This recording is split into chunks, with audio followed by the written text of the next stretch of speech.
यतो यतः समीहसे ततो नो अभयं कुरु शन्नः कुरु प्रजाभ्यो अभयं नः पशुभ्यः।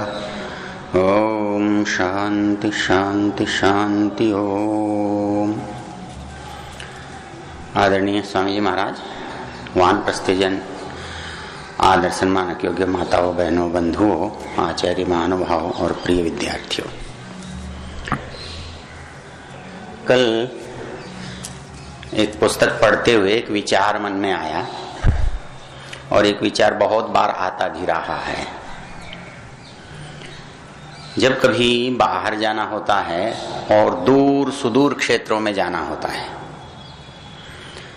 तब आश्चर्य और दुख दोनों होते हैं। जब वहां ऐसा लगता है कि कभी आर्य समाज की स्थिति बहुत अच्छी थी, ये तो अच्छी बात है, लेकिन आज नहीं है। मैं एक बार जम्मू गया तो जम्मू की जो सबसे क्रियाशील समाज है, रिहाड़ी कॉलोनी है और दो समाजें और इसी से जुड़ी हुई हैं, वो समाज उन लोगों की है जो कश्मीर, जो पाकिस्तान के अधीन है, मीरपुर का इलाका, वहां के लोगों की है। मतलब वहां इतने लोग थे कि वो यहां आकर उन्होंने अपनी समाज अलग बनाई। तो सुदूर क्षेत्रों तक पहुंच और पकड़ दोनों दिखाई देती हैं। और भी बहुत कहीं कहीं छोटे से छोटे गांव, वहां जाकर देखते हैं, बोले जी यहां भी आर्य समाज था कब? 50 साल पहले। तो इसमें आश्चर्य की बात क्या होती है कि जिसका जीवन 100 साल का है और 50 साल पहले तक वो था और 50 साल से तो रहा नहीं, तो कब पहुंचा, कब बढ़ा और कब वो समाप्त हो गया। पंजाब के कोई गांव ऐसा नहीं था जिसमें आर्य समाज नहीं था, और आज स्थिति ये हो गई कि पंजाब सभा ने सोचा कि अब गांवों की समाज को कोई संभालने वाला नहीं है, तो अच्छा ये है इसकी संपत्तियां बेच दो, क्योंकि कोई संभालने वाला नहीं है तो कोई न कोई कब्जा कर लेगा, कोई अपने अधीन कर लेगा, जाने दो। ये बात नगरों में भी है, ये बात हमारे प्रदेश में भी बहुत है। एक बार मैं इस रास्ते पर, सुजानगढ़ के रास्ते पर एक अच्छा सा कस्बा है, देखिए क्या नाम उसका, हम वहां गए। समाज भवन भी है, अच्छा भी है, खुला पड़ा है, गधे बैठे हैं, मैदान में सोफे पड़े हैं, दरवाजे में कुंडा नहीं है, ऐसा लगता है जैसे कई सालों से कोई आया ही नहीं इसमें। संपत्ति भी है लेकिन कोई व्यक्ति ही नहीं है। और ऐसा एक और कहीं संपत्ति है, किसी ने अपने अधीन कर ली है। तो ये जो परिस्थिति आप देखते हैं तो इसमें क्या विचार है, ये ऐसा क्यों हुआ, इसके कारण जाने बिना तो बात बनेगी नहीं। इसके कारणों की खोज करते करते जो निष्कर्ष मेरे सामने आए, उनमें से सारे तो नहीं पर कुछ बांट लेते हैं। आर्य समाज का सबसे अधिक प्रचार जो है स्वामी जी की मृत्यु के से लेकर के 1910 तक हुआ। 10 तक ही क्यों? क्योंकि 10 में ब्रिटिश सरकार आर्य समाज को अपना विरोधी मानकर इसके विरुद्ध कार्यवाही उसने शुरू कर दी। और जहां जहां भी आर्य समाज के कार्यकर्ता सरकार में थे तो सरकारी अफसरों ने, अंग्रेज अफसरों ने उनको बुलाकर कहा कि भाई हमें ये स्वीकार नहीं है कि हमारा कर्मचारी ऐसी संस्था का सदस्य हो। और ये बात जब बहुत बढ़ गई तो एक कारण बना जिसको हम कहते हैं पटियाला का राजद्रोह अभियोग। हम ऐसे नई पीढ़ी के लोग नहीं जानते, पुराने जानते होंगे। ये 1909 का है। उस समय बार्टन नाम का एक अंग्रेज पटियाला रियासत की देखभाल के लिए होता था और पटियाला रियासत का राजा की आयु छोटी थी। तो बार्टन के माध्यम से आर्य समाज पर राजद्रोह का अभियोग लगाया गया और अभियोग घोषित होते ही 84 व्यक्ति एक रात में गिरफ्तार किए गए और जितनी आर्य समाजी थी सब बंद कर दी गई। उनकी सब सामग्री, पुस्तकें, पत्रिकाएं, रजिस्टर उठा लिए गए और उनको यातनाएं दी गई। इसमें प्रसन्नता की बात यह है कि किसी भी व्यक्ति ने न तो क्षमा मांगी और न ही विपक्ष की ओर अपना मुख किया, विपक्ष का साथ दिया, जिसको कहते हैं ना मुखबिरी करना, एक भी नहीं हुआ। और जितने दिन भी जेल में रहे सारे रहे और उसके लिए एक न्यायालय बनाया गया विशेष और उसमें सरकारी वकील थे ग्रे। उन्होंने सत्यार्थ प्रकाश से, आर्याभिविनय से, दूसरे ग्रंथों से ये सिद्ध किया कि आर्य समाज एक राजद्रोही संस्था है। उस समय की विचित्र स्थिति का वर्णन एक पुस्तक हमारे जिज्ञासु जी की भी है, वो आप पढ़ना चाहें तो पुस्तकालय से मिलती है। और एक विशेष पुस्तक इन दिनों निकली है स्वामी सत्य प्रकाश जी की राजनीतिक संस्मरण नाम से, उसमें भी इसकी विस्तार से चर्चा है। तो वो लिखते हैं कि ये जो परिस्थिति बनी इसमें आतंक इतना था कि कोई भी व्यक्ति आर्य समाज की वकालत करने के लिए तैयार नहीं था। जितने भी अच्छे बड़े वकील थे वो या तो लोभ में थे या डर में थे, कोई भी तैयार नहीं था। तो ऐसी परिस्थिति में अंतिम उपाय के रूप में स्वामी श्रद्धानंद जी ने अपना गेरुआ चोगा उतारा, पुराना वकालत का चोगा पहना और अपना प्रमाण पत्र लिया और अदालत में खड़े हुए।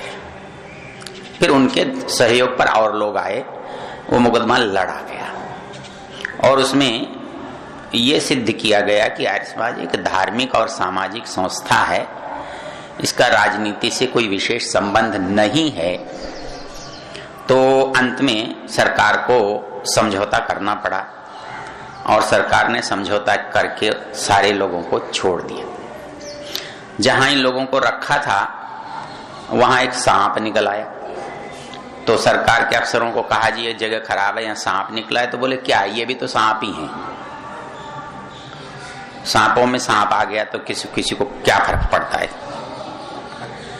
तो ये जो परिस्थिति बनी उस समय हमारे राष्ट्रीय परिदृश्य में आर्य समाज के अतिरिक्त कोई संस्था थी ही नहीं। कांग्रेस की गतिविधियां नगण्य थी, संघ का जन्म नहीं हुआ था और राष्ट्रीय परिदृश्य में जो वैचारिक आंदोलन था वो लोगों को इतना ग्राह्य था कि क्योंकि इसमें कोई सीमा नहीं थी, न जाति की, न धर्म की, न किसी प्रकार के मतांतर की, न गुरु की, न तरह तरह के भगवान की, न देश की, न भाषा की। तो ये विचार मतलब ऐसे थे जो सबके लिए थे, सबके कल्याण के लिए थे। जो भी इसे बात सुनता था उसको स्वीकार हो जाते थे। सबसे बड़ी बात यह है कि सब धार्मिक संप्रदायों में प्रतिबंध होते हैं सोचने पर। आप इससे आगे नहीं सोच सकते। गुरु ने यहां तक सोचा है और गुरु को आगे आपको सोचने का अधिकार नहीं है, चाहे वो कितना गलत हो या सही हो, इसका कोई वहां पर आप प्रश्नवाचक चिन्ह नहीं लगा सकते। लेकिन पूरे इतिहास में ऋषि दयानंद एक ऐसे व्यक्ति हैं जो ये कहते हैं आपको विवेक का अधिकार है। सबसे विचित्र बात है, किसी गुरु ने आज तक अपने चेलों को विवेक का अधिकार नहीं दिया। विवेक की जिम्मेदारी वो अपने पास रखते हैं, जो हम कहते हैं वो ठीक है। लेकिन ऋषि दयानंद कहते हैं कि जो आत्मा कहता है, जो परमात्मा कहता है, जो वेद कहता है, जो विद्वान कहते हैं वो ठीक है, और इसको जांचने के लिए आपको सदा छूट है। उसके क्या हानि लाभ हुए वो आप अलग विवेचना का विषय है, क्योंकि जब बहुत समझदार इकट्ठे होते हैं तो कोई काम नहीं होता, और इसलिए बहुत समझदारों से प्राय संगठन बचते हैं और वो अपने पीछे ऐसे लोगों को लगाते हैं जो उनसे कम समझदार हों, उनसे कम बुद्धि वाले हों, ताकि उनकी सत्ता, उनका धर्म, उनका मत, उनका संप्रदाय आराम से चल सके। उसके हानि और लाभ दोनों होते हैं। जिस समय ये राजद्रोह का अभियोग चला तो सरकार ने कुछ लोगों को देश निकाला दिया, राज्य से बाहर किया और बाकी को उन्होंने छोड़ा।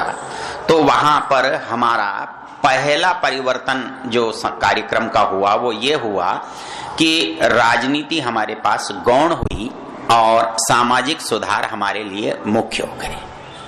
अब ये वैसे ठीक था, क्योंकि सरकार की नजर से बचने के लिए ऐसा करना आवश्यक था और किया गया।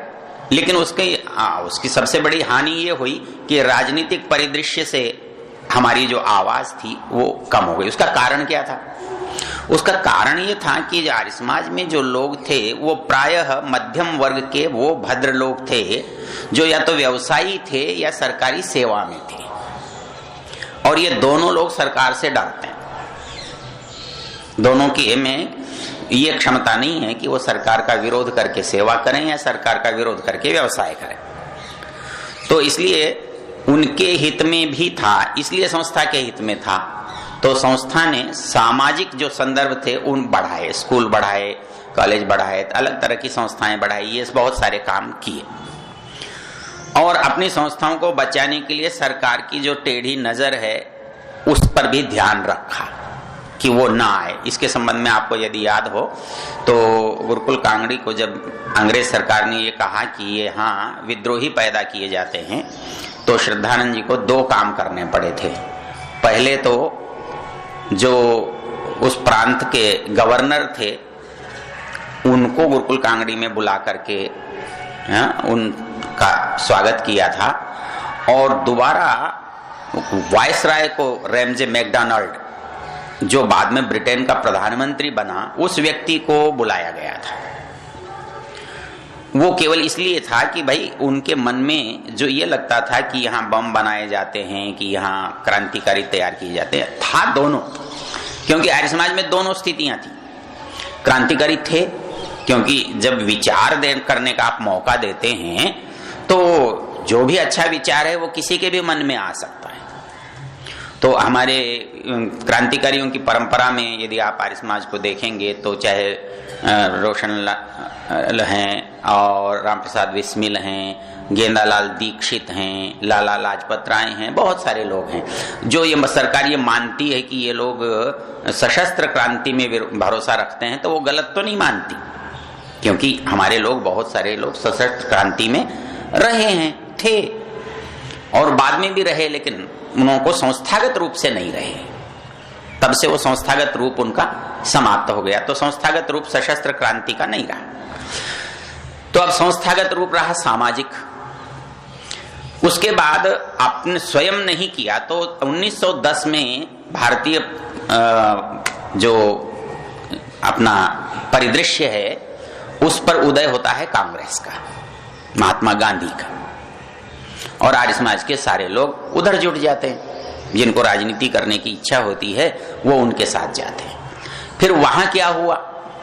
वहां भी एक संकट हुआ।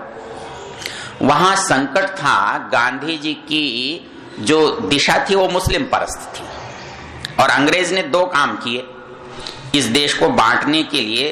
दो लोगों को खड़ा किया, एक तो दलित वर्ग को हिंदुओं से अलग करके खड़ा किया और एक मुस्लिम वर्ग को हिंदुओं के खिलाफ खड़ा किया। अंत में जिसका परिणाम पाकिस्तान बना वो सब अलग चीज। और उसमें गांधी जी की दृष्टि इतनी मजेदार थी, जैसे कोई बिगड़ा हुआ बच्चा और माँ बाप उसको प्यार करते हैं तो क्या करते हैं कि उसकी हर बुरी भली बात को मान लेते हैं। और इसके कारण से महात्मा गांधी ने ऋषि दयानंद की आलोचना की, स्वामी श्रद्धानंद की आलोचना की, आर्य समाज की आलोचना की, आर्य समाज के कार्यों की आलोचना की, हैदराबाद सत्याग्रह की आलोचना की, मतलब बहुत सारी आलोचनाएं की। और तो और श्रद्धानंद के हत्यारे अब्दुल रशीद को अपना भाई कह के उसका समर्थन किया। उससे क्या हुआ कि आर्य समाज में जो संस्थागत सद्भाव था वो गांधी जी के प्रति नहीं रहा। व्यक्तिगत रूप से फिर भी लोग रहे, और व्यक्तिगत रूप से इतने रहे कि एक कहावत अपने यहाँ प्रसिद्ध है पट्टाभी सीतारमैया की, हालांकि वो इतिहास में लिखी हुई नहीं है, लेकिन इतना सच है कि वो कही गई है, लिखने से रोका गया है। तो उसमें वो ये कहते हैं कि भाई कांग्रेस के आंदोलनों में 80% जो लोग जेल में गए वो आर्य समाज के थे या आर्य समाज से प्रभावित थे। लेकिन यहां भी वो परिस्थिति गड़बड़ हो गई, व्यक्तिगत रूप से गए लेकिन संस्थागत रूप से अलग हो गए। अब तीसरी जो परिस्थिति बनी वो बनी उसके बाद क्या बनी, राजनीति के परिदृश्य में धीरे धीरे उदय होता है राष्ट्रीय स्वयंसेवक संघ का। संघ जब तक हेडगेवार जी के अधीन रहा तब तक तो क्रांतिकारी संस्था रही। उसके बाद जब गुरुजी उसमें आए तो गुरुजी मूल रूप से पौराणिक थे, वो बेलूर मठ के भक्त थे, विवेकानंद की परंपरा के थे, विवेकानंद जी को आदर्श मानते थे। परिणाम जो संघ क्रांतिकारी और राष्ट्रीय विचारधाराओं का था वो हिंदुओं के पाखंड का पोषक बन गया, क्योंकि हर मूर्खता जो हमारे हिंदू समाज में है, हर पाखंड को वो हिंदुत्व मान लेते हैं, और जो कुछ हिंदुत्व है वो उनके लिए आदर्श, उनके लिए स्वीकार्य है। उस परिणाम में समाज में दो संस्थाएं हो गई, आर्य समाज और संघ। तो उस समय में संघ ने एक काम किया कि जितनी आर्य समाज की संस्थाएं हैं उनमें घुस करके इन पर कब्जा करो, ये इनके लोगों को अपने अनुकूल बनाओ। दोनों काम होते रहे, आज तक होते हैं। उसका परिणाम क्या हुआ कि वो आर्य समाजी लोगों को खंडन मंडन से विरत करने का प्राय प्रयत्न करते रहे। अजी खंडन में क्या रखा है, अजी या हिंदू हिंदू तो एक ही है, बाद में बात कर लेंगे ना, अभी तो इकट्ठे होकर काम कर लो। तो बड़े तरीके से बीच में सारी संस्थाएं, समाज, व्यक्ति, हमारे बालक, क्योंकि हमारी जो विचारधारा थी वो उनके निकट पड़ती थी राष्ट्रीयता के नाते। तो वो परिस्थिति के होते होते आपका जो अस्तित्व था वो लगभग नगण्य होता चला गया। अब परिस्थिति में क्या आया कि संस्थाएं हो गई, संपत्ति हो गई, तो जिनको तो संपत्ति संस्था का लोभ था उन्होंने उतनी तो कब्जा ली, लेकिन जो दूर की थी, जो पकड़ के बाहर की थी, उनका क्या हो। तो जो बनाने वाले लोग थे, प्रचार का जो मुख्य काम था वो समाप्त हो गया, संस्थाओं के निर्माण का काम शुरू हो गया। और संस्थाओं के निर्माण से कोई काम नहीं होता, संस्थाओं के निर्माण से तो संपत्ति एकत्रित होती है, और उसका संपत्ति जब ज्यादा हो जाती है तो दुरुपयोग होता है।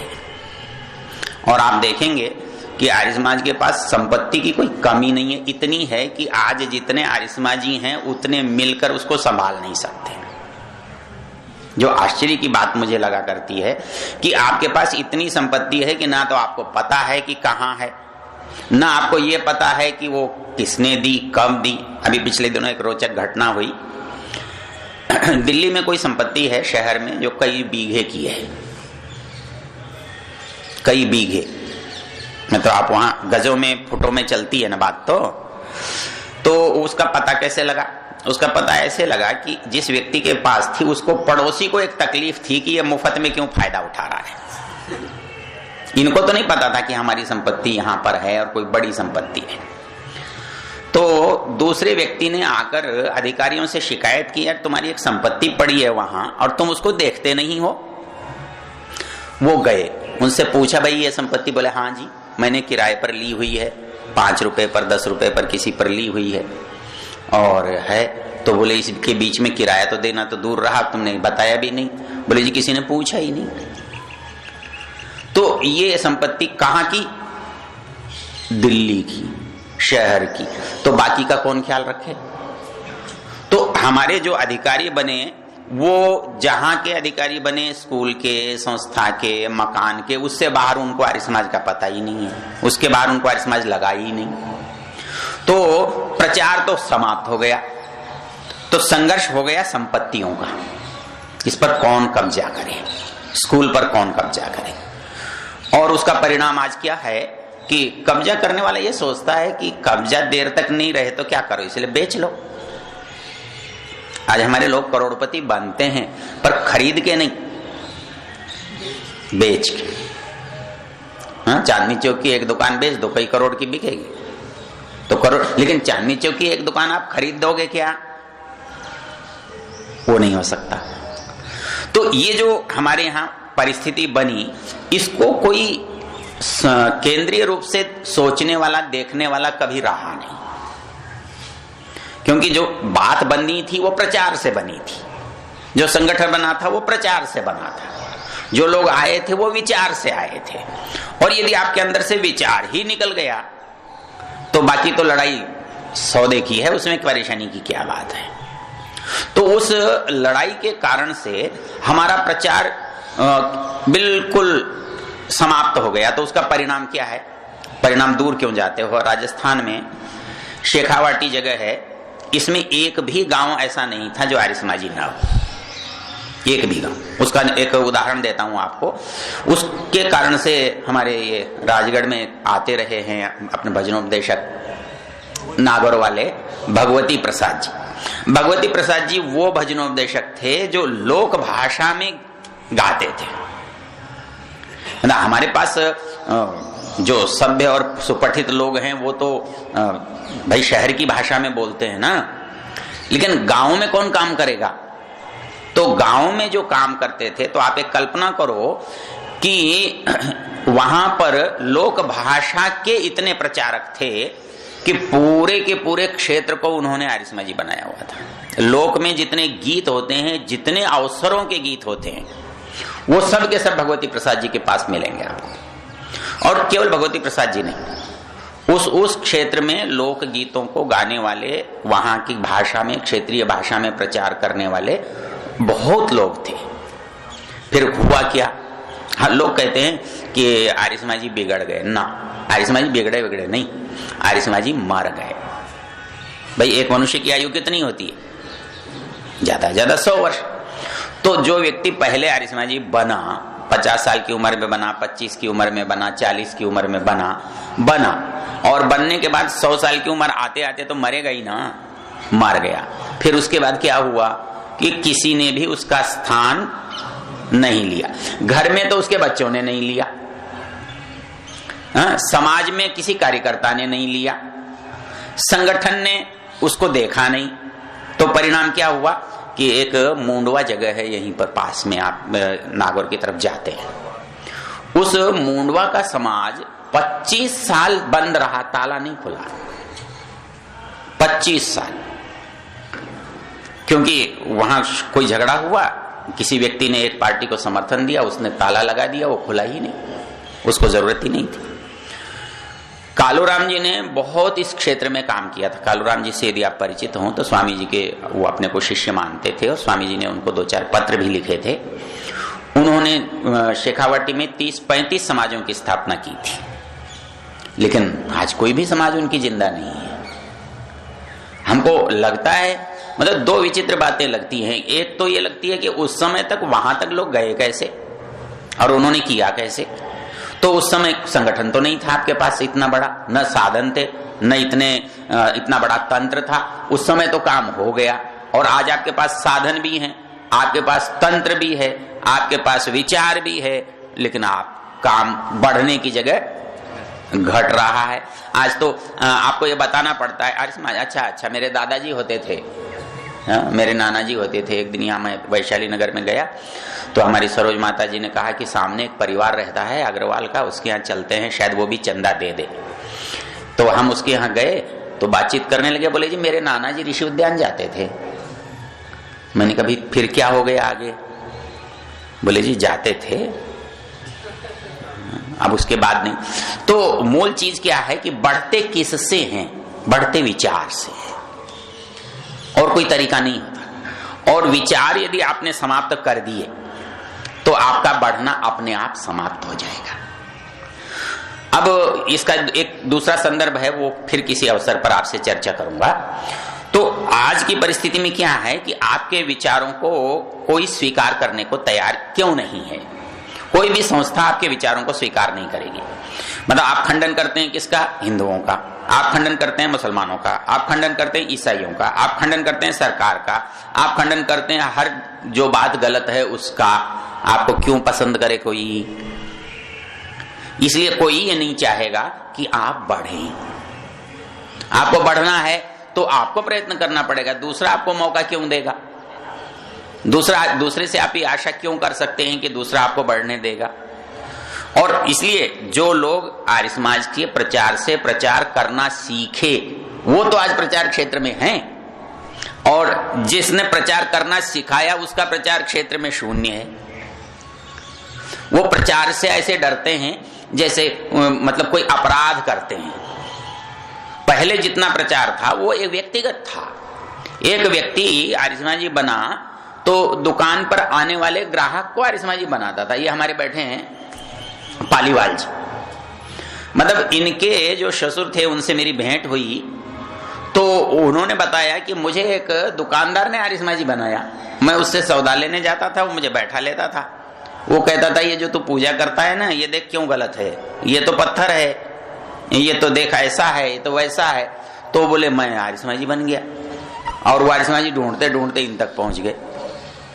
तो हमारे लालचंद जी मित्तल थे, वो वैदिक जी के भाई और हमारे प्राश्व वैदिक के चाचा जी, उनके पास मैं 2-4 बार गया हूं, उनके घर जाना हुआ मेरा। तो उन्होंने कहा जी मुझे तो एक दुकानदार ने आर्य समाजी बनाया था, मैं सौदा लेने जाता था, वो उन्होंने सही रास्ता बताया, मुझे पुस्तक दी और मैं हो गया। तो प्रश्न क्या है कि कोई भी चीज अस्तित्व किसका है? व्यक्ति का नहीं है, व्यक्ति के अंदर रहने वाले विचार का है।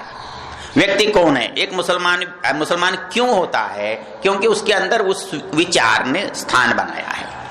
एक व्यक्ति हिंदू क्यों है? एक खास तरह के विचार हैं जिसके परिवार में, इसलिए वो पैदा हो गया है। ईसाई क्यों है? ईसाई तो आदमी तो मेरे जैसा है, लेकिन वो ईसाई क्या होता है? कुछ नहीं होता है। वो कुछ मान्यता को लिए हुए एक व्यक्ति होता है जिसको आप ईसाइयत कहते हो, और उसको मानने वाले को आप ईसाई कहते हो। तो मनुष्य का अपने आप में कुछ भी रूप नहीं है, मनुष्य का रूप उसका विचार है। और वो यदि विचार में बहुत है तो उसमें छांटने की, विवेक की आवश्यकता होती है, और विवेक की आवश्यकता से आप उसे स्वीकार कर सकते हैं। एक बात कह के बात समाप्त कर देता हूं कि इस सब होने के बाद हमें कहने की क्या जरूरत है, जब सब लोग अपनी अपनी ही मानते हैं और अपनी अपनी ही करते हैं। हम किसी को ये नहीं कहते कि आप हमारी मानो, हम केवल ये कहते हैं आप हमारी सुनो, आपको जचे तो मान लेना। जैसे एक व्यापारी जो है ग्राहक के साथ जबरदस्ती नहीं करता, लेकिन ग्राहक को परामर्श देता है, सलाह देता है, उसको मनाने के लिए यत्न करता है। वो कैसे बनता है? उसके सामने जब विकल्प प्रस्तुत करता है, अच्छाई बताता है, तो बेहतर विकल्प मनुष्य को स्वाभाविक स्वीकार होता है, स्वाभाविक रूप से, क्योंकि ये आत्मा का गुण है। मतलब मैं कोई चीज मानता हूं, जन्म से मानता हूं, मेरे पास विकल्प नहीं था इसलिए मानता हूं। मैं बदल कब सकता हूं? मैं बदल सकता हूं जब मुझे सामने 2-3 चीजें दिखाई देती हैं और उनमें मुझे जो अच्छा लगता है वो मैं स्वीकार कर सकता हूं। मैं दूसरे के कहने को नहीं मानता। दूसरा मुझे कहे कि आप मुसलमान हो जाओ, कि आप ईसाई हो जाओ, कि आप कुछ हो जाओ, इससे मुझे कुछ मतलब नहीं होता। लेकिन यदि मेरे सामने 4 चीजें हैं और मुझे लगे कि इनमें कौन सा अच्छा है, कौन सा मेरे लिए लाभदायक है, कौन से मेरी बुद्धि की समझ में आता है, तो उसमें स्वाभाविक रूप से मनुष्य मान लेता है। और वैदिक धर्म के प्रचार के पीछे जो आधार है ना, उसको कोई भी सुनेगा तो उसको अपने विवेक से निर्णय करने में सहायता मिलेगी और वो इसे सहज स्वीकार कर लेगा, क्योंकि ये बुद्धि संगत है। इस पर उसके विवेक के अधिकार का हनन नहीं होता है, और उसके लाभ के और कल्याण के लिए होने के साथ साथ वो किसी का भी अहित नहीं करता है। बाकी सब मत संप्रदाय अपना हित करते हैं तो दूसरे का अहित जरूर करते हैं, अपने लिए कुछ करते हैं तो दूसरे से दुश्मनी जरूर करते हैं। लेकिन वैदिक धर्म के साथ सबसे बड़ी विचित्रता यह है कि वो सबके साथ अच्छा चाहता है, लेकिन उसको न चाहने वाले के साथ उसकी दुश्मनी नहीं है। शास्त्रार्थ एक बौद्धिक युद्ध है, लेकिन उसमें उसका हानि उसका उद्देश्य नहीं है, उसका बुरा उसका उद्देश्य नहीं है। इसलिए इन विचारों का अपना मूल्य और अपना महत्व है। यदि आप इस परिवेश को देखेंगे तो अपनी कमी कहाँ है और अपनी श्रेष्ठता क्या है, ये अनुभव करके आप अपना निर्णय कर सकेंगे। इसलिए विचार मैंने आपके सामने रखे। आपका बहुत बहुत धन्यवाद। शांति पाठ। ओम द्यौः शान्तिरन्तरिक्षं शान्तिः पृथिवी शान्तिरापः शान्तिरोषधयः शान्ति वनस्पतयः शान्तिर्विश्वे देवा शान्तिर्ब्रह्म शान्ति सर्वं शान्ति शान्तिरेव शान्ति सामा शान्तिरेधि। ओम शांति शांति शांति। जो बोले सो अभय। वैदिक धर्म की जय। महर्षि स्वामी दयानंद सरस्वती जी।